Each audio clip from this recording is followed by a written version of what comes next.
Hello, everyone. My name is William Finlay. I'm a professor at the University of Georgia. I've been here since 1988, and I got involved in study abroad in 1992. And we're just going to leave the camera on for a second so you can see our faces, and I'll let my colleague, Markus Crepaz, introduce himself.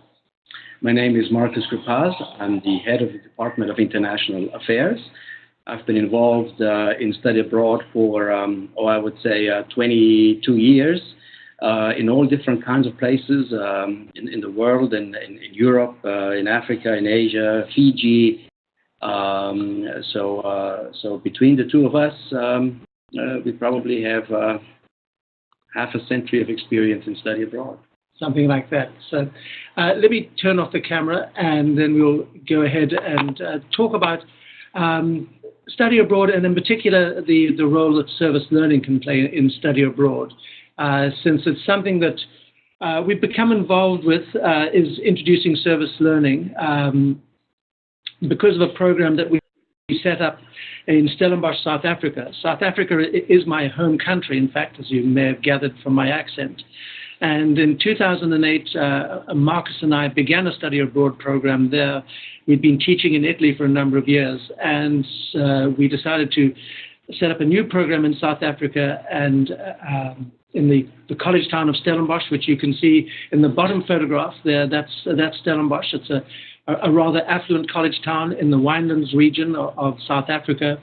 And our service learning site is Kayamandi, which is the top photograph. And so, of course, you see the contrast between Stellenbosch and Kayamandi, even though they're only about 10 minutes apart.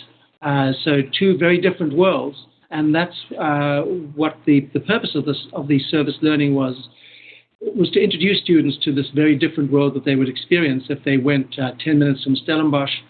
And our partners are Stellenbosch University and an NGO. And the middle photograph shows our students at the NGO. They're sitting. This is the first day when they're being told what their possible assignments are. You can see right behind them a couple of the Kayamandi students in the background there. And so this is the beginning of the service learning adventure. I should add, the NGO is called IKAYA Trust, but now they changed to, it's called Vision Africa. And I think we will talk more about this later. It is very crucial to have a relationship with somebody, with another organization, to do service learning. And we're not going to read this slide in detail. You can read it for yourselves. It's a rather long one, but it's from the UGA Office of Service Learning website. The things that are listed here: interaction with others, cross-cultural dialogue, we're going to be actually talking about over the next few minutes. So I've just put this up there as kind of a bit of information about the kind of formal definition of service learning. You see there a couple of photographs of our students this past summer, but we'll move to talking about some of these topics in greater detail. So we'll move on to the next slide. All right. So William and I became convinced that for a successful study abroad program, it must take advantage of the local color, and to involve and to get maximum exposure of our students to the culture and just really the life world of people who live in another society. So that really was kind of the driving idea of going somewhere where we can involve our students in that kind of deep immersion, cultural immersion in another society.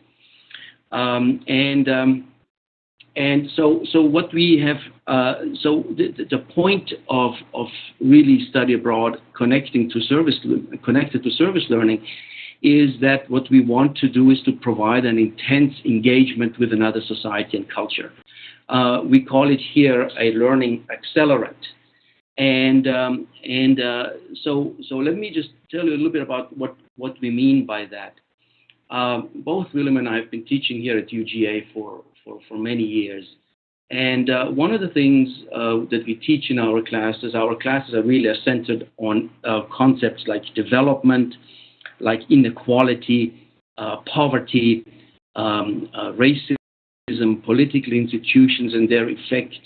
And these are really all very, very abstract, difficult concepts to convey, particularly to students at UGA, who some of them come from relatively affluent backgrounds. And so the point is to add experience to that. Experiential learning, as you may know, is a big issue, one of the initiatives of the provost, and we take that very seriously. So the idea is to talk about development in a real time, in a real context.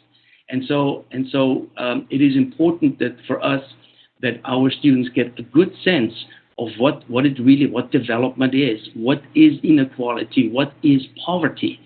And as we say, nothing beats the real thing.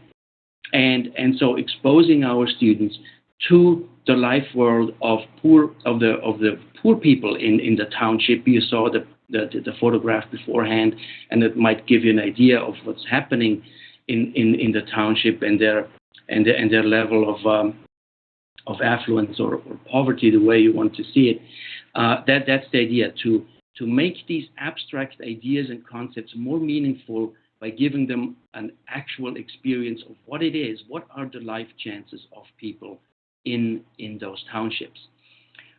Develop students' analytical skills, and in another point it says here, enable students to see global connections. So what we are trying to do there is, for instance, and this is what we think when study abroad works really the best, if when what the students are being taught and their experiences that they have, if they go together, if there is a relationship between what they're being taught and what they experience. So, for instance, analytic skills. So, I'm European, and so I bring somewhat an additional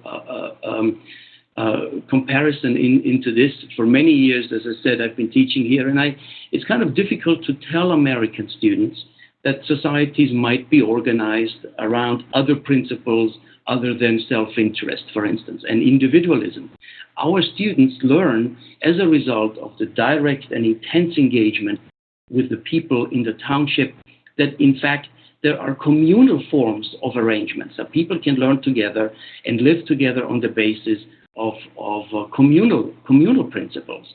And that is something that is very difficult to actually explain to someone in the refined atmosphere of a classroom at UGA. And so that is something that the students take away with every time when we talk about these kind of communal forms, not just talk about it, but they experience it, they see it on a daily basis. That is really something that widens their horizons. Similarly, we talk about seeing global connections. And again, both of these points are connected to our teaching and their daily experience. It becomes very clear for them, for instance, how a religion created in one country and brought as a result of colonialism halfway around the world, and how that affected another country and is partially responsible for the creation of apartheid, or how the discovery of raw materials changed politics halfway around the world, in countries halfway around the world, in this case in the British Empire, that came to South Africa and really changed it thoroughly. So those are the kinds of things that we can convey in as a result of service learning and bringing students into the environment in which they study. And the last point here is, you see, it says it is vital that students see themselves as the collaborators with not the saviors of those with whom they will be working. Many of those pictures you will see basically white people pointing out something to black people. And the point is, of course, and the students don't know this at the time, they are as much affected by the experiences they have with the kids in the poor township as the effect that our students have on them. It's a two-way street, and that is something that we really emphasize and make sure that our students are aware of that.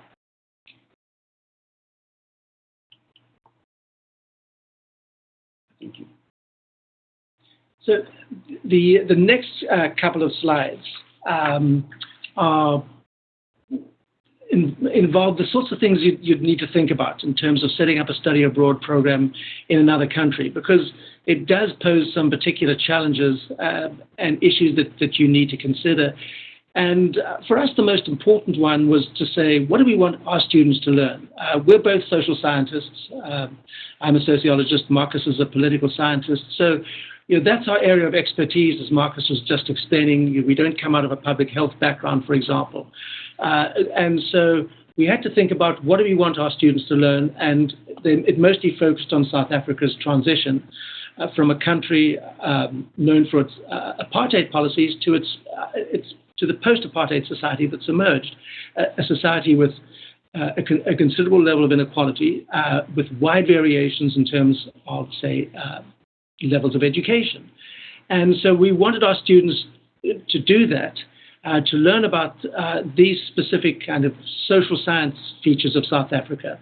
And we decided ultimately that the best possible way of exposing them to the state of South Africa today was to get them into some kind of educational environment. And so we wanted them to be able to interact with South African students, and that meant then finding a site where they could do so. And so Kayamandi, as Markus explained, is a relatively poor township. It's mostly populated by migrant laborers from other parts of South Africa. The schools are not particularly good there. And so there are after-school programs that have been set up by NGOs in the township. And we were have been fortunate enough to get into one of these NGOs. But it isn't the first place that we ended up. So I think in doing service learning as part of a study abroad program, you have to recognize that you're asking somebody else to let you in, to let you into their site. And there was a time in which we thought we might be able to get into the schools themselves, but that just turns out to be too difficult. In much the same way that a group of students coming from another university to the US wouldn't just be let into the schools. So an after-school program seemed to us to be the best solution to finding a site. We have a range of students there from about 6 or 7 to about 16 or 17, and our students then get to choose which students they want to work with, and you see a couple of photographs. Those are some of the younger students that our students were working with. The other thing that I would emphasize really, really strongly is the importance of finding a local partner. Even though I'm a South African, the fact that I come with an American university affiliation automatically makes me an outsider. And so Stellenbosch University has been absolutely indispensable in terms of getting this set up. And we really couldn't do it without their support. So you do need a local partner to add a level of legitimacy to your undertaking. Let me mention very quickly some practical considerations. I think these largely speak for themselves, but I'll just talk about them quite quickly. The number of students to take is a significant consideration. Minimum is probably 10. Anytime you go above 20, you're going to have some logistical challenges. We're at 26, which is our absolute maximum, because you don't want to overwhelm the setting into which you're going. Obviously, you have to pay attention to safety, and again, that's where a local partner comes in handy. And a local partner is very useful in terms of dealing with transportation and other logistical issues. So you do need to have somebody who's going to help you make sure that the students can move around safely, and we're very fortunate that we have Stellenbosch University to do that for us. The other 2 points are really involved making sure that the service learning works well. Facilities. So NGOs, in our case, they provide classrooms, they have computers, and so our students can get involved in teaching that and teaching those sorts of things like the use of computers.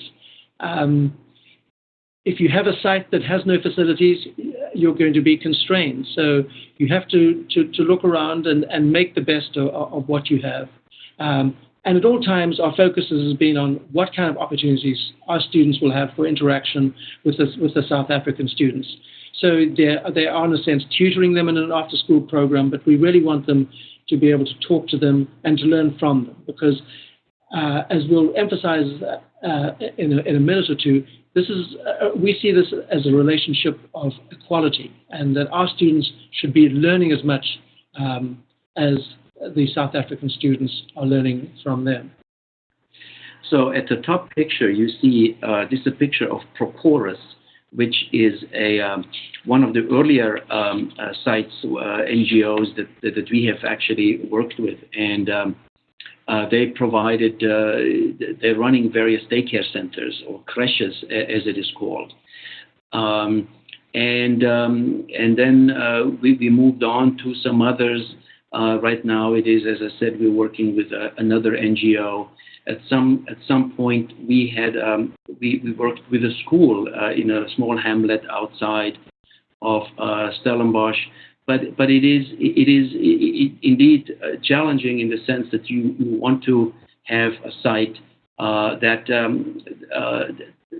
works, that where your students do have access, and that does not overwhelm the institution itself that you want to work with. So, as I already mentioned in my part about the service learning context, I think what's absolutely crucial for a successful study abroad program that emphasizes service learning is that the course content should reflect what they will see in experience.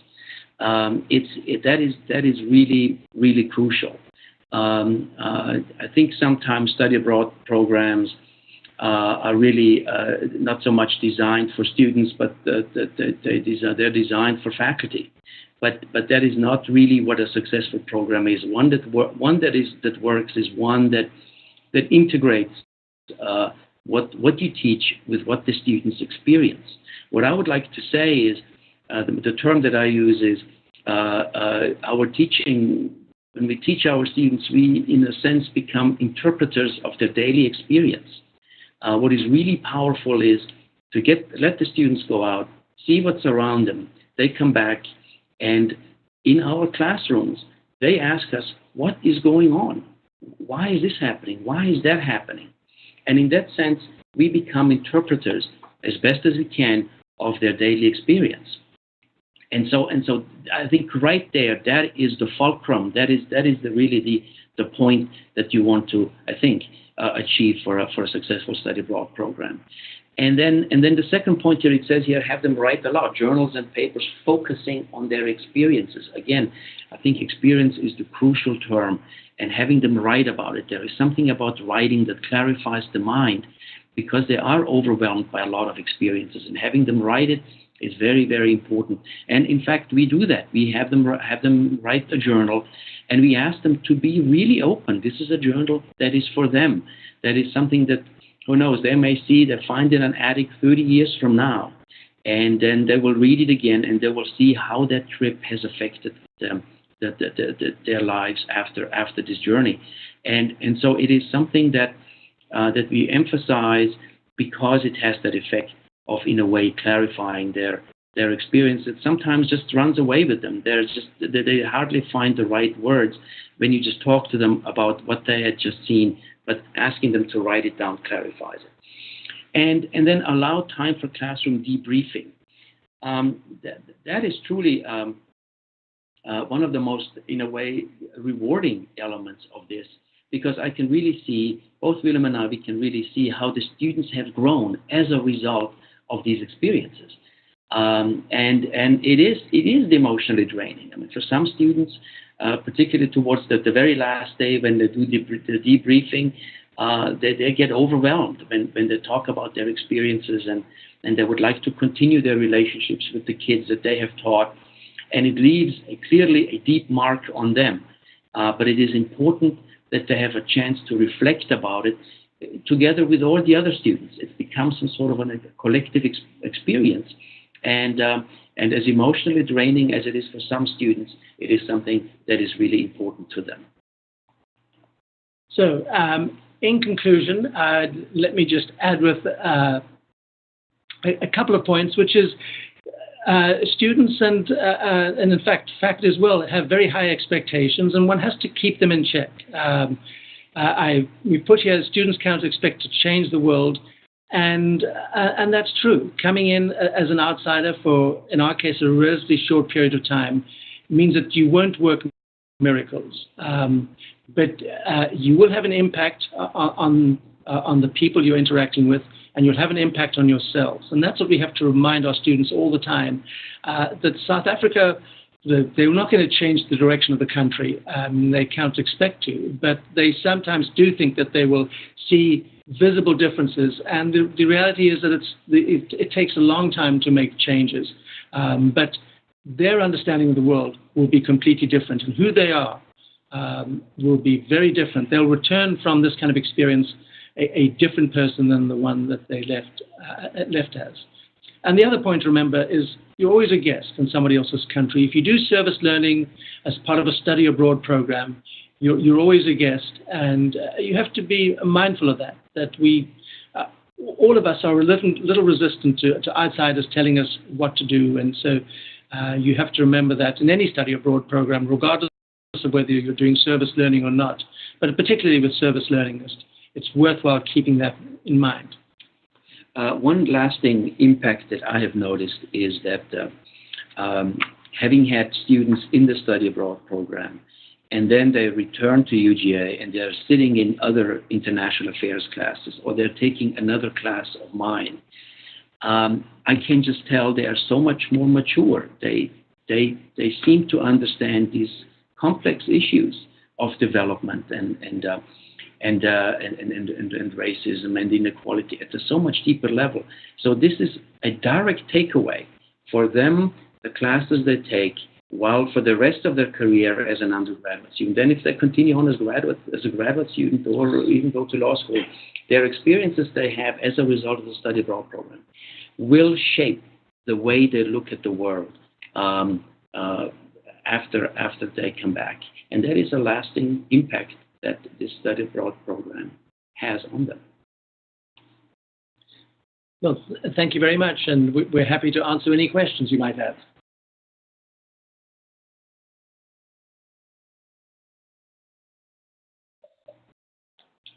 Thank you, guys. So if anyone has a question, in the bottom left corner there, you should see a little hand, and you can click on that to raise your hand, or the chat area, there's a little rectangle with the little point coming out. That's your typical chat bubble. If you click on that, you can send a question to, I would say, the host and presenter, or to everyone, so that we can see it and help you ask that question.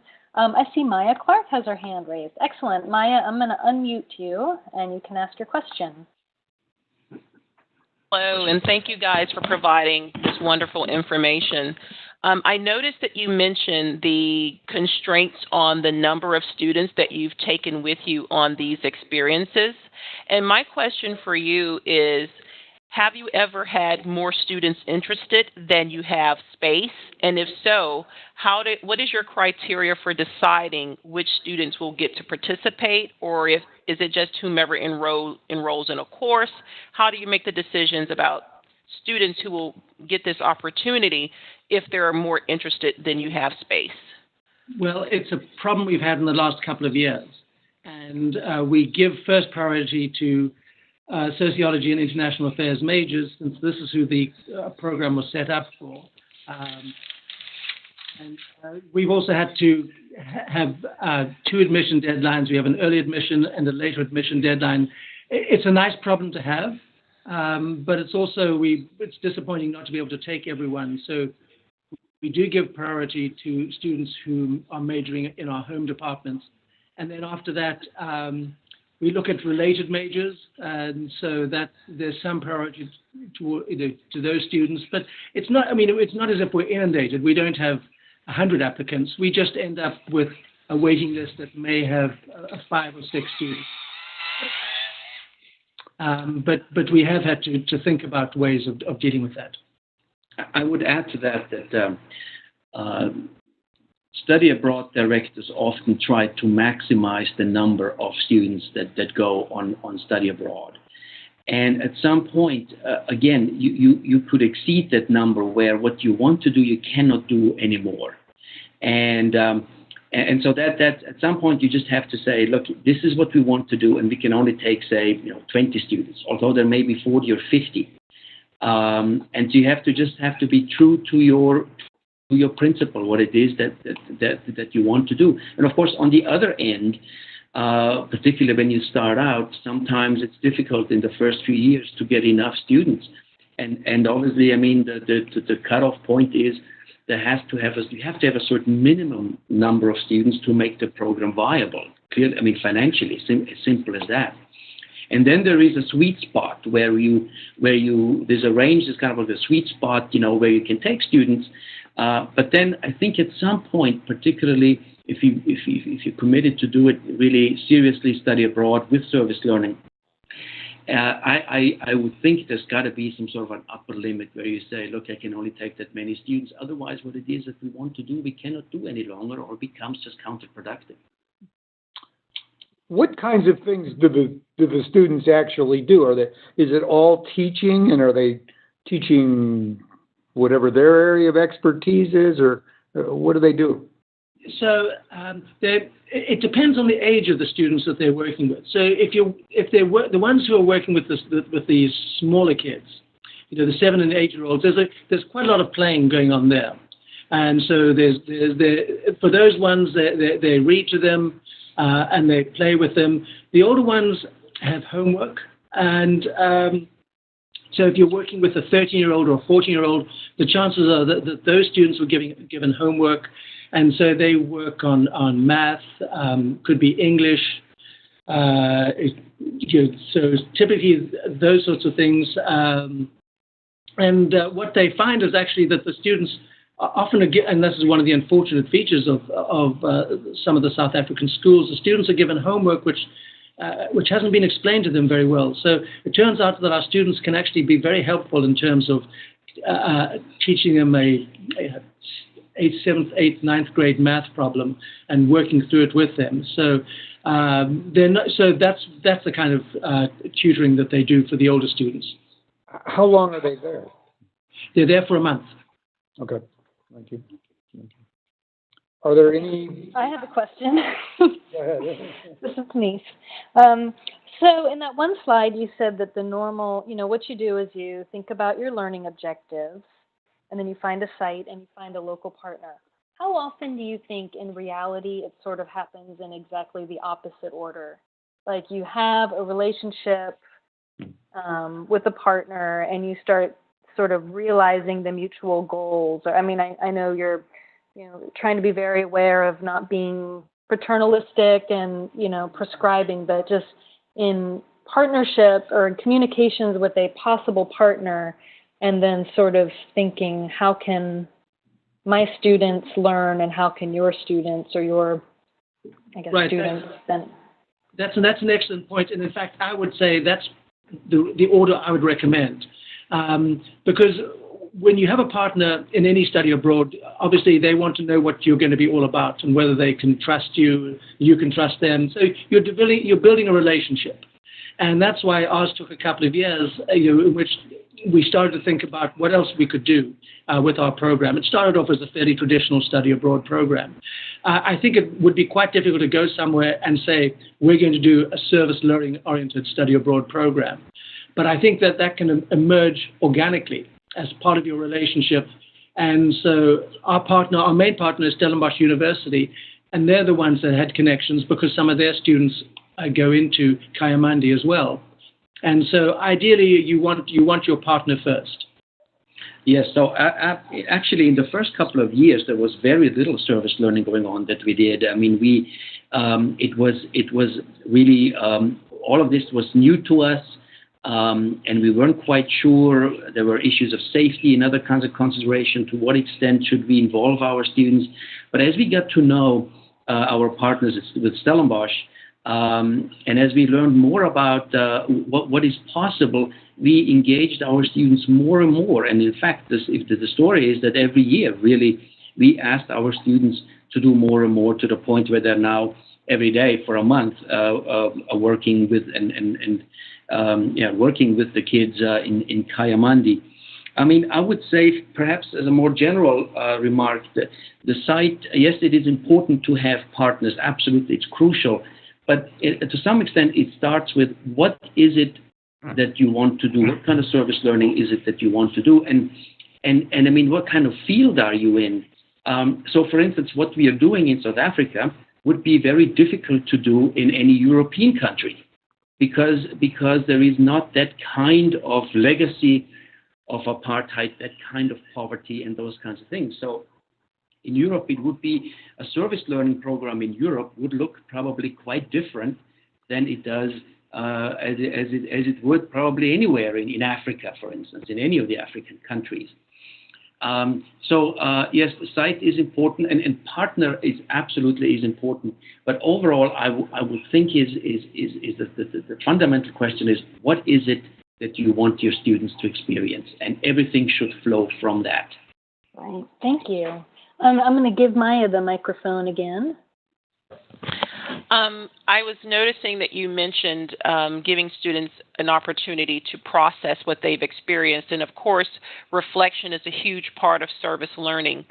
As you've structured this experience, are there assignments that they have to do before the experience or while they're there or after they return that are actually requirements for the course in order to get a grade? If so, what does that look like and when are those things due? With the experience that I do here stateside, there's lots of reflection and those are turned in not for grading but just as a requirement. And I'm just wondering, what does that look like when you're traveling as far as requirements? So while they're there, they have to write in their journals every day. And that's a requirement. That's not graded. They just have to write in their journal. So that's deliberately set up as graded but required assignment because it's really important that we read them just to make sure that they're doing it. And then when they come back, we give them about a month to write a paper for each of our classes, which draws directly on their service learning experience. It can draw on their journals. So it's a chance for them to kind of put it all in perspective. Because when they leave, it's, the emotional intensity is palpable. And so we kind of want them to come back and sort of think about it more, and we give them paper assignments that we want them to address, which draw on their service learning experience. And I would never want them to try and do that while they're still there because there's not enough time, and it needs to settle. They need to really sort of mull over what they've just been through. Thank you.